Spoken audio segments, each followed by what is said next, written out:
Bien, merci beaucoup. Merci Alain, merci à toutes et à tous. Euh, j'ai pris quelques notes évidemment pour préparer un peu ce que j'avais souhaité vous dire. Je me souviens de ce qu'on raconte dans les camps de la mort, dans les camps nazis de la mort. Euh, un des prisonniers, peut-être plusieurs, avaient été pendus lors d'une cérémonie publique et tout le monde était présent et quelqu'un a hurlé « Mais il est où Dieu ?» Et un autre a dit en montrant les pendus « Il est là ».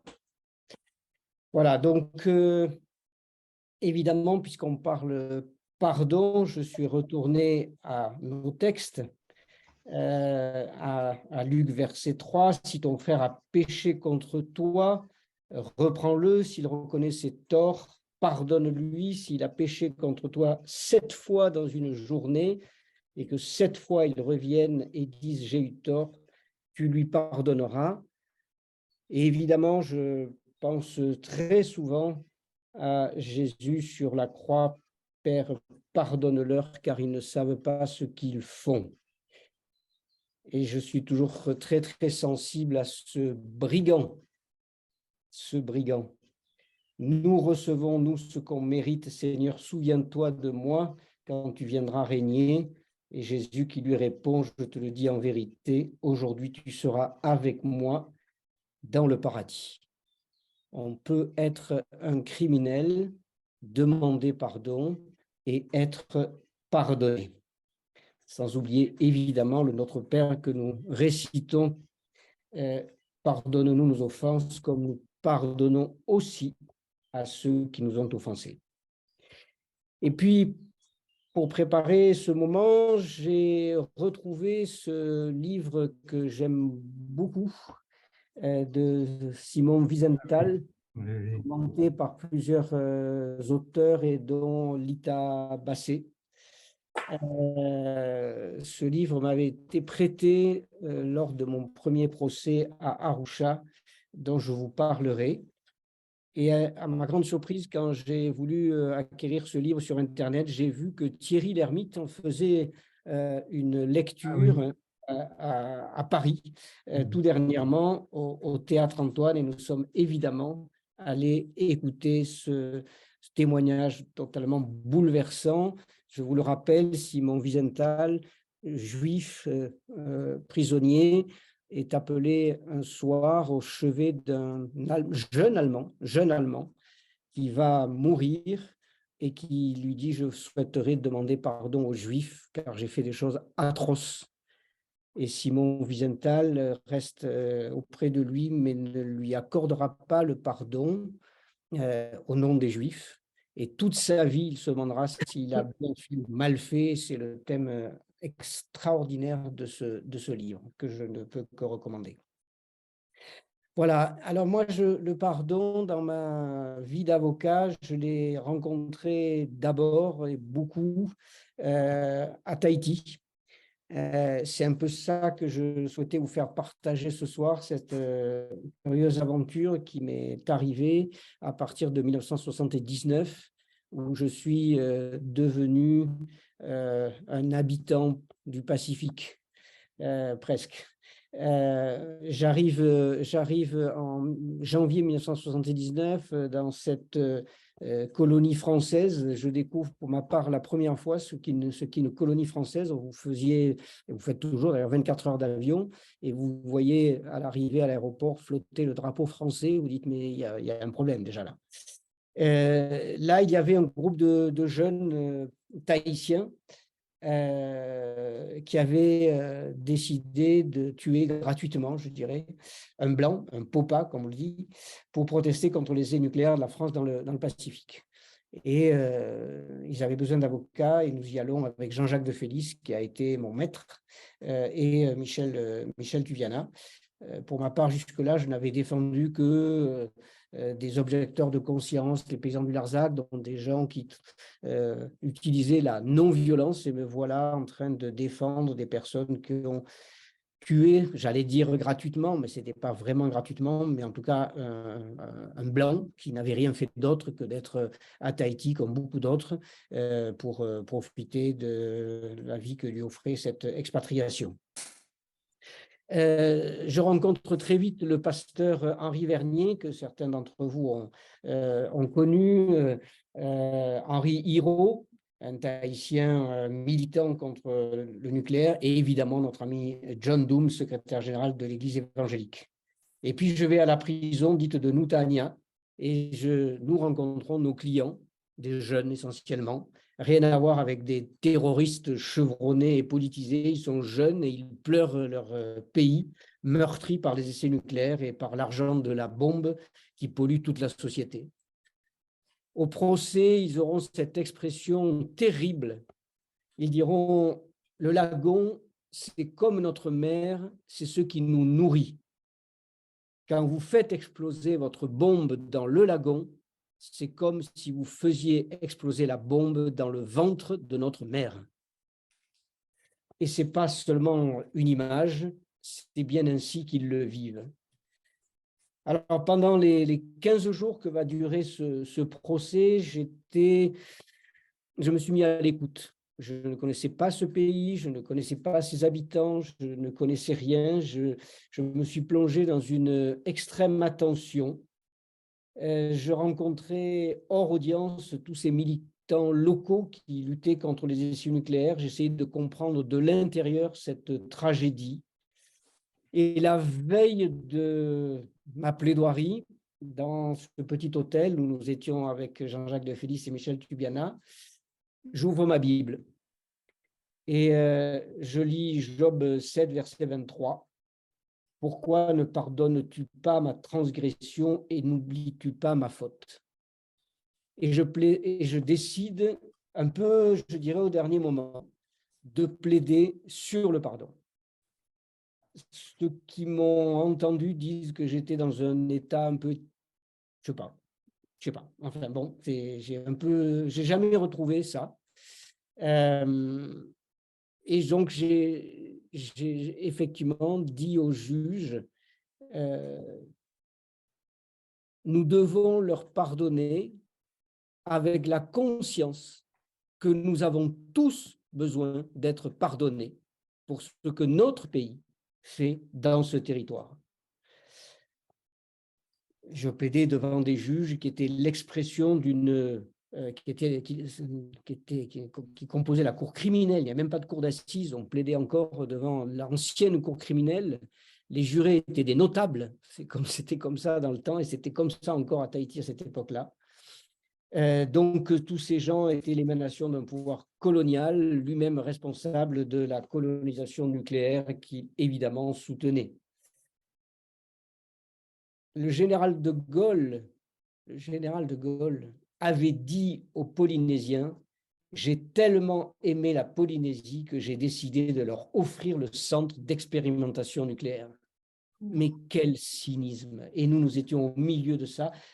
Alors, comment plaider autre chose que ce pardon que l'on doit accorder en ayant la conscience profonde que nous avons d'abord à nous faire pardonner. Il y a eu bien sûr condamnation, pourvoi en cassation et l'affaire est repassée devant la cour d'assises de Versailles. Nous avions fait à l'époque, avec quelques amis, nous avions décidé de faire un film que nous avions appelé Tahiti derrière le rideau de fleurs parce que nous pensions bien que les jurés de Versailles ne connaîtraient rien de Tahiti sauf ces images de colliers de fleurs et nous voulions leur montrer cet autre visage. Alain, tu te souviens certainement que j'ai été venu, grâce à toi, présenter ce film dans le temple de Mende. Là, la cour d'appel Versailles diminuera un petit peu les condamnations et nos jeunes clients termineront leur peine de prison en France avant de repartir à Tahiti. Je veux évoquer aussi, toujours à Papeete, le pardon qui fut au cœur d'un autre procès complètement différent. Vous avez peut-être entendu parler de cette affaire dite les bûchers de Faïté. dans une toute petite île de Tahiti. Ça se passe plusieurs années plus tard. Deux prêtresses, membres du mouvement charismatique, vont sur cette île. C'est un atoll. Et un atoll dans le Pacifique, le point le plus haut est à quelques mètres au-dessus de la mer, pas plus. Et ces femmes viennent sur cette île, qui était une île très croyante, avec une église catholique au cœur du village. Et elle leur dit, repentez-vous, le démon est sur l'île, et si vous ne vous repentez pas, votre île va être submergée. C'est quelque chose qui parle quand on dit ça à des habitants des atolls. Et elles s'en vont. Et très vite, les habitants, qui sont vraiment des braves gens, c'est vraiment ce qu'on peut dire, sont pris d'un délire mystique. Certains d'entre eux disent aux autres, je suis possédé par le démon, il faut m'exorciser. Ils vont s'exorciser les uns les autres, se jeter dans le feu. 6 personnes vont décéder, 48 heures de folie. Évidemment, la justice s'en empare, ça vient devant la cour d'assises, ça aussi, de Papeete. Je demande à notre ami Michel Ripstein, que beaucoup d'entre vous ont connu, de venir témoigner devant les jurés de Tahiti de ce qu'on appelle un délire en secteur. Nous plaidons l'acquittement, sachant que nous ne pourrons pas véritablement l'avoir, mais oui, là aussi quand même, les jurés ont tenu compte de cette situation tout à fait particulière, de ces gens qui demandaient pardon à leurs victimes, bien entendu. Voilà cette deuxième grande affaire, je dirais, qui m'a confronté à la justice et au pardon. Et quand j'allais voir mes clients, j'étais 20, je crois, à la prison de Nuntania, toutes les visites commençaient par la prière et se terminaient par la prière et par des hyménées, ces chants, ces cantiques tahitiens, toujours aussi bouleversants. Et puis, de là, je suis allé travailler en Nouvelle-Calédonie. Plus de 20 ans d'accompagnement, de douleur, d'injustice faite à tout un peuple pour lequel je continue aujourd'hui encore à travailler. Pareil avec les mêmes confrères, nous décidons, après ces terribles événements en Nouvelle-Calédonie, de créer un collectif de défense que le procureur sur place appellera la division blindée de la défense, pour venir en soutien à notre confrère Gustave Théot, le seul avocat à Nouméa qui acceptait de défendre les militants kanaks. Avec le soutien du Conseil œcuménique et de Jacques Maury, puis Jacques Stewart, nous organiserons des rotations en Nouvelle-Calédonie pour défendre des militants du FLNKS. Il y en avait plus que 100 à la prison à une certaine période. Nous avons aussi été, à cette époque-là, les avocats des familles de Jean-Marie Tchibaou. Souvenez-vous, cette embuscade pendant les tristes événements dans la tribu de Tiendanit, où 10 Kanaks vont être froidement assassinés par des Caldoches, dont 2 frères de Jean-Marie Tchibaou, une tribu entièrement décimée. Nous serons partie civile à ce procès et les auteurs seront acquittés. Pas de question de pardon. Encore aujourd'hui, j'ai vu que des démarches sont tentées auprès des auteurs survivants pour essayer de voir s'il n'y aurait pas une possibilité pour eux de venir demander pardon.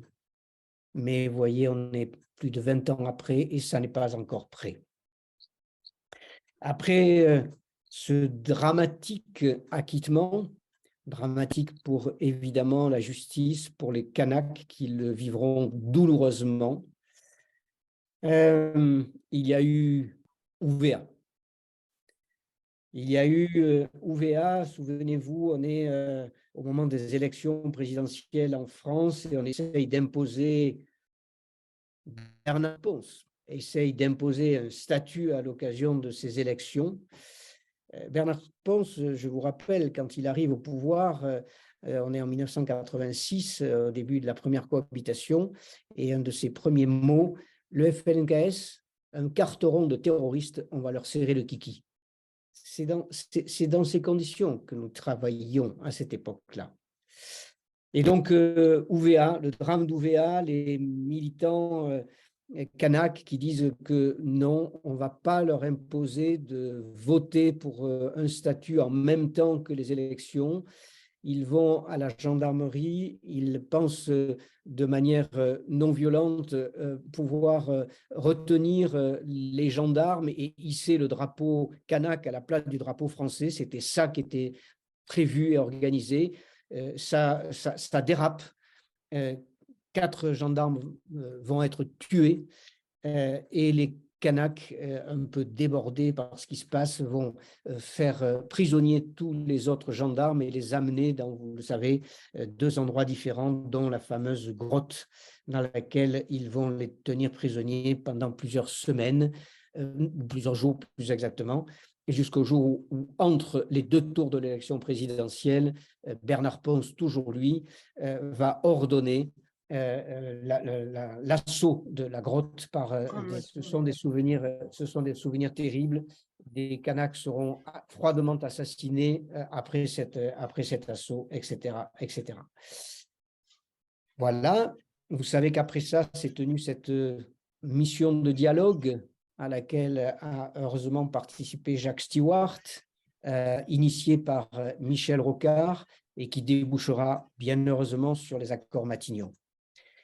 Mais qu'est-ce que l'on allait faire pour ces gens qui étaient prisonniers?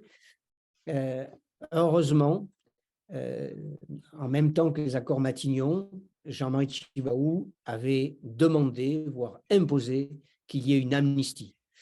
Et comme il y avait de la part des gendarmes et militaires des actes aussi qu'on peut qualifier d'actes de crimes de guerre, ça a facilité une amnistie des 2 côtés qui n'était pas simple, mais qui a fait qu'on a pu obtenir la libération de tous les militants kanaks. Mais ça n'était évidemment pas terminé. 10 ans après, grâce au pasteur que tu as bien connu, Alain Tchako, et un prêtre, Roch Apikawa, il est décidé d'essayer de faire des coutumes de pardon et de réconciliation avec, autour de l'assaut de la gendarmerie, c'est-à-dire avec les militaires. Et cela se fait à la gendarmerie même où s'étaient passés les événements. Un magnifique témoignage à ce moment-là de la maman d'un gendarme qui envoie à l'occasion de cette cérémonie un fax. Je vous le lis. Les larmes d'une maman de gendarme ne sont pas différentes des larmes des mamans de ceux qui sont tombés dans la grotte d'Ouvéa. C'est aussi ça, le pardon réciproque, que l'on va donner et recevoir à la gendarmerie de Fayaoué. Et puis, vous savez que 1 an après les accords de Matignon, Jean-Marie Tjibaou, Yewene seront assassinés à Ouvéa. Nous sommes en 1988. Là aussi, il faudra du temps. Il faudra du temps pour que des cérémonies de pardon et de réconciliation adviennent. Le journal Le Monde a fait un très, très bel article qui raconte cette cérémonie de pardon qui a été un long, long chemin. Je me souviens à l'époque d'en avoir parlé avec Marie-Claude Tjibaou qui me disait « François, les enfants ne sont pas prêts et je ne peux pas le faire tant qu'ils ne sont pas prêts ». Et puis, là aussi, grâce notamment au père Apikawa et au pasteur Tchako, ce chemin s'est fait. Ce chemin s'est fait, et je vous lis un extrait de ce qu'a dit un des fils de Marie-Claude Tjibaou, Emmanuel.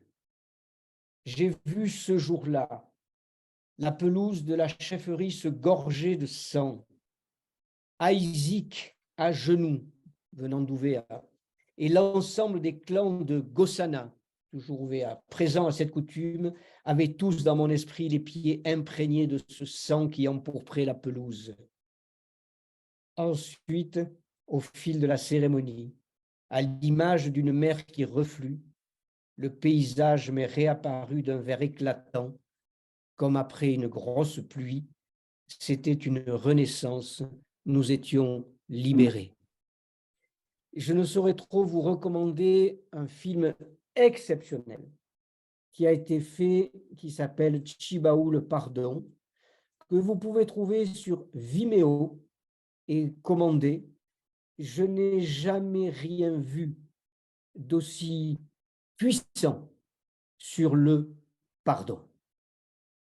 Je cite souvent Nelson Mandela. Le possible paraît impossible jusqu'à ce qu'il se réalise.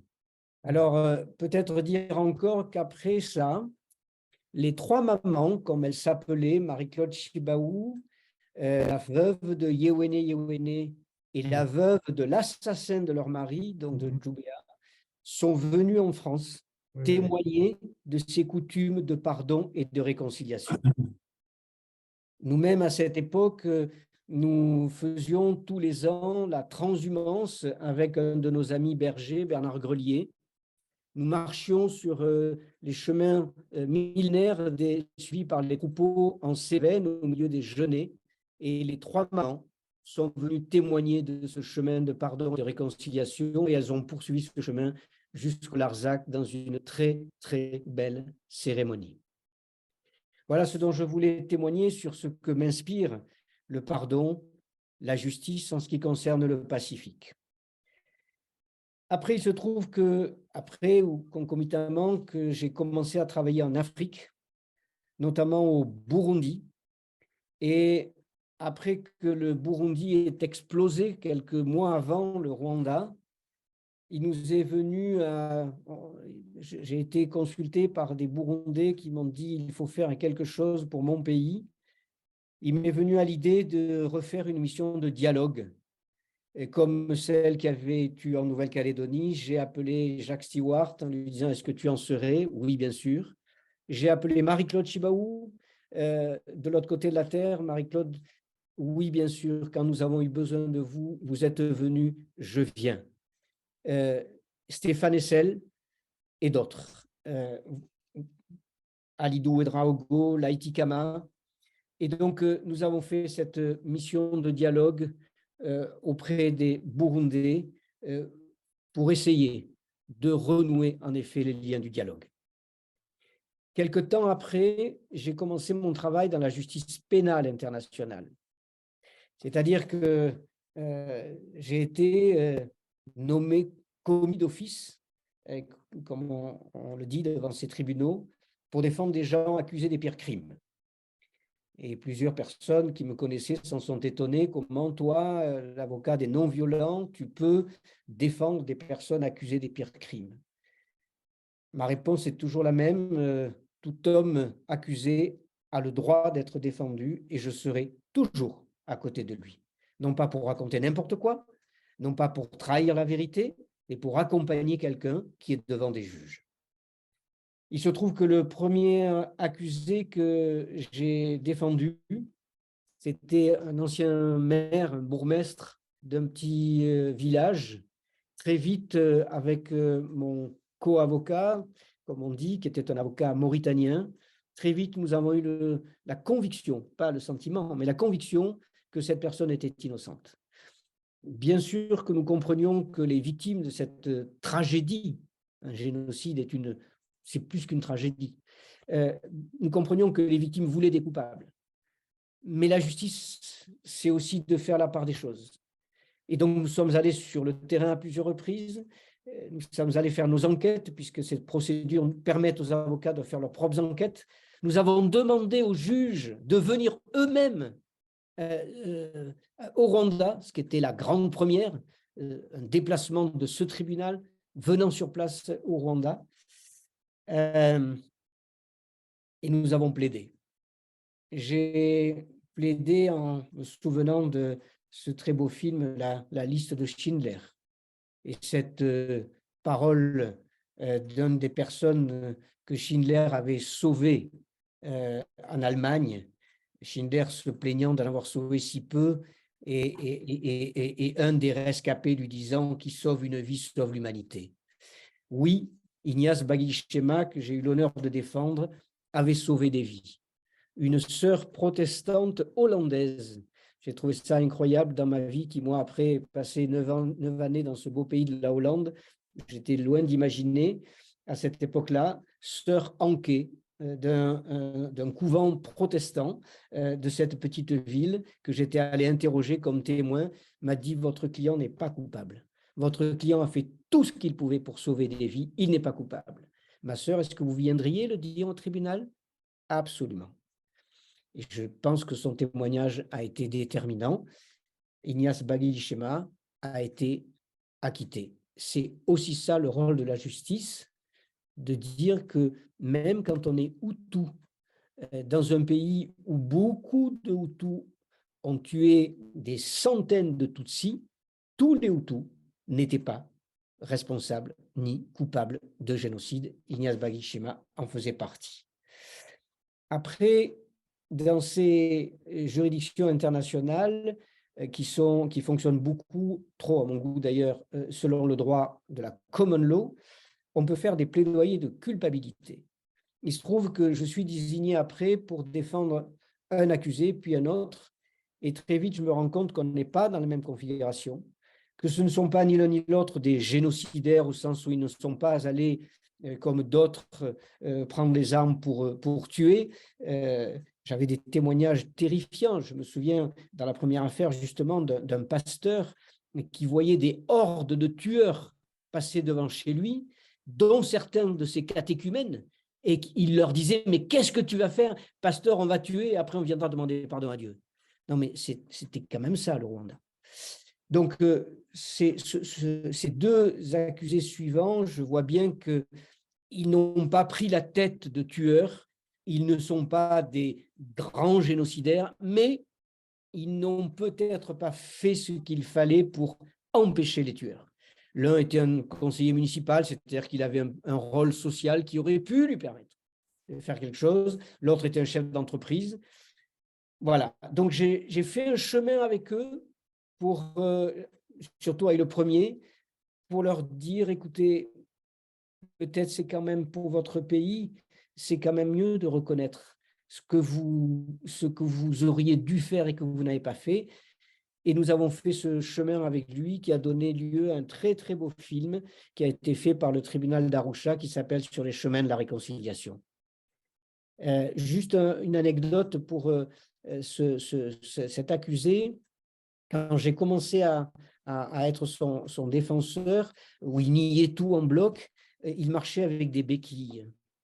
Le chemin avec lui a duré 2 ans pour arriver à ce qu'il accepte de reconnaître sa responsabilité.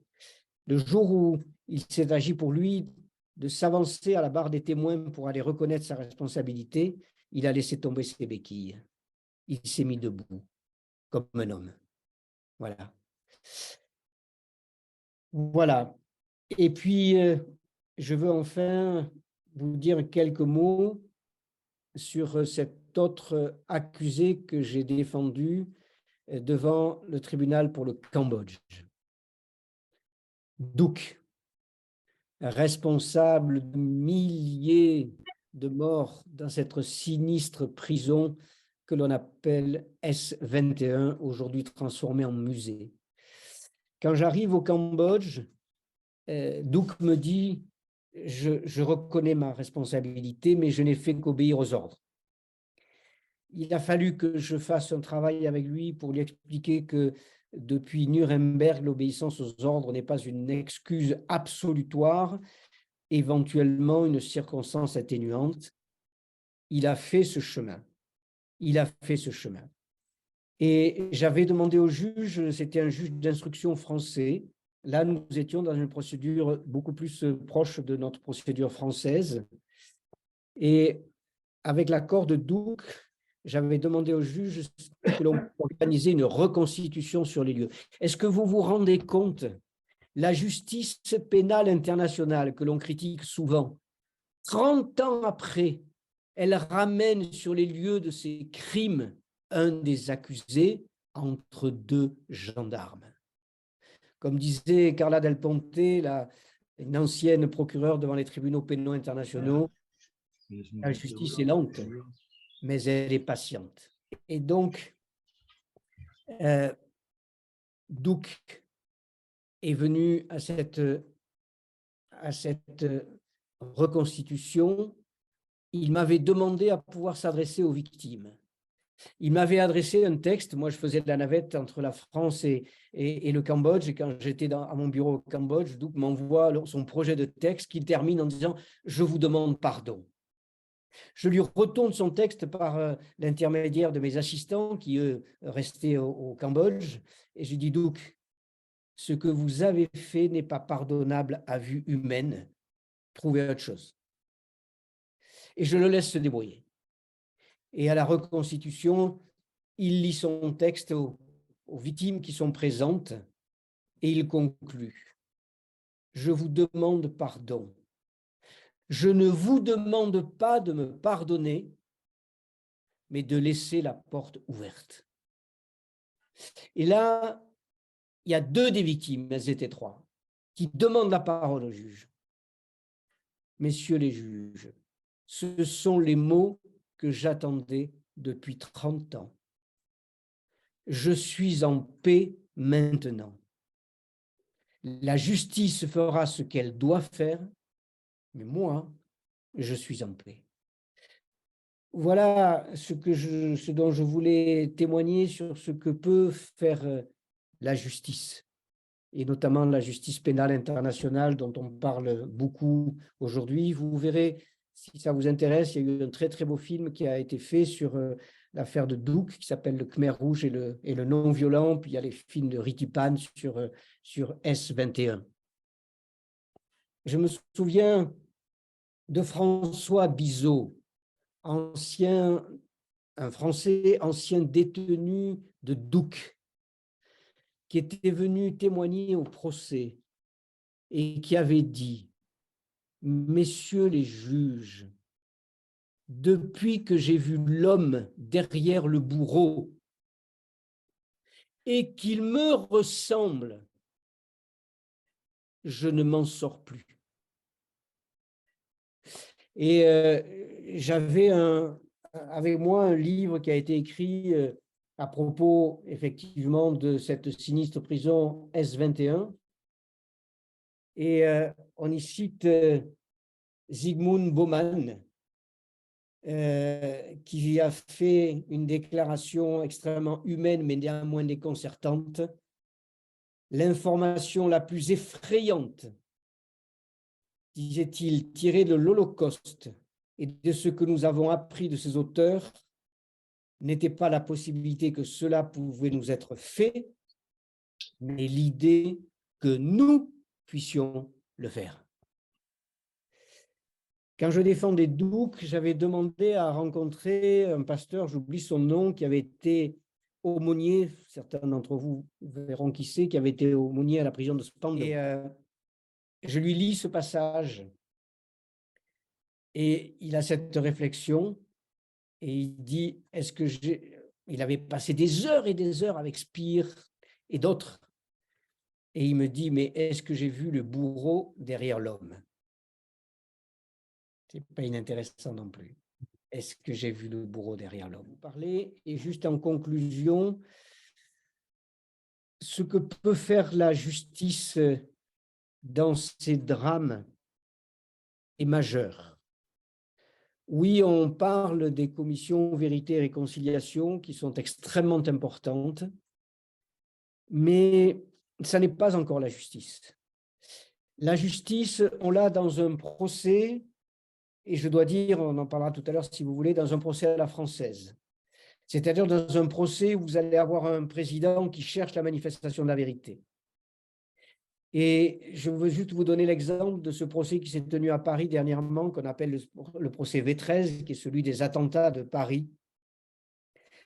Un magistrat, Denis Salas, a publié une tribune dans Le Monde qui disait « Au fracas des armes, le procès oppose un espace de parole ». Eh bien oui, au procès des attentats de Paris, s'est créé un véritable espace de parole comme seul un procès de droit romano-germanique peut le permettre. C'est-à-dire qu'il s'est créé quelque chose entre les avocats des victimes et les avocats des accusés, et à travers eux, entre les victimes et les accusés, il s'est créé quelque chose qui est de l'ordre du dialogue. Et je suis très heureux de ce que peut faire notre justice. J'insiste, ça n'est pas le cas de la justice de common law, qui a d'autres vertus. Mais dans la justice de common law, l'accusé ne parle jamais. C'était le cas devant les tribunaux pénaux internationaux, sauf dans les dossiers que moi, je plaidais ou je demandais à mes clients de s'exprimer, mais normalement, les avocats américains demandent à leurs clients de ne pas parler. Souvenons-nous, ceux qui ont vu les images de Dominique Strauss-Kahn à New York, il veut parler lors de sa première audience et son avocat lui appuie sur l'épaule en disant « tu te tais ». Et le procès à l'américaine, c'est uniquement un procès entre l'avocat de l'accusé et l'avocat du procureur, et c'est un espèce de match entre les deux. On ne cherche pas la vérité, on cherche à celui qui va gagner, qui va être le plus malin ou quelquefois le plus riche.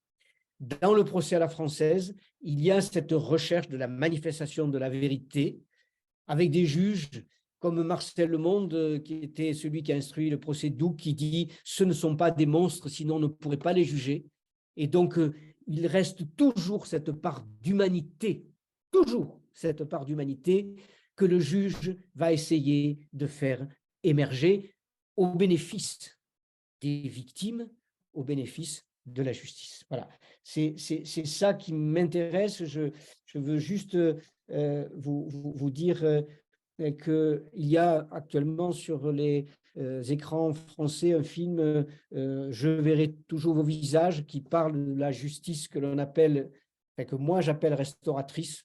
On l'appelle de nouveau avec un anglicisme restaurative, ça ne veut rien dire, même si ça nous vient du Canada, où les Canadiens sont très en avance sur ces questions, et c'est une très bonne chose, mais appelons-la par notre nom français, c'est-à-dire une justice restauratrice. Il y a un livre extraordinaire qui a été publié dernièrement par un de mes amis, Damien Scalia, qui est un chercheur belge. Il est allé rendre visite, rendez-vous compte, à presque tous les accusés devant le tribunal pour le Rwanda et le tribunal pour l'ex-Yougoslavie, et il leur a donné une parole qu'ils n'ont pas eue au procès dans ces procédures à l'anglo-saxonne. Et c'est un livre absolument fascinant. La parole des accusés, c'est précieux. C'est à partir de là, et j'en suis convaincu, qu'on peut reconstruire.